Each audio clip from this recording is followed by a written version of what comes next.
Let's talk about the number one thing that nobody's talking about, and that is, how do you create from a space of peace and not performance? Well, here's the secret: obedience. I'm taking you behind the scenes of what it takes to actually build a business in the process of becoming everything that God has called you to be. You know, everyone's talking about strategy, resources, systems, and that's all good and everything, but really God convicted me a long time ago, and he said, honey, if you try to create this business without me, it's not going to work. The number one thing that I've learned in this season is that obedience is key. When it came to going full-time into entrepreneurship, I'm not gonna lie, I was a little scared, but he convicted me along the way that you need to seek the kingdom of God first, which is why everything will be added onto you later on. So I've learned along the way, I can have the systems, the resources, everything in place to actually build a business, but if I do not operate out of obedience, things will not take off. Things will not be successful, which is why obedience is very important in this season. You have to understand this.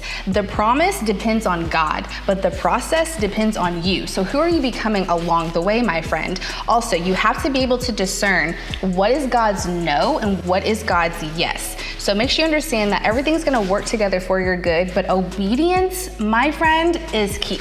In the meantime, stay authentic.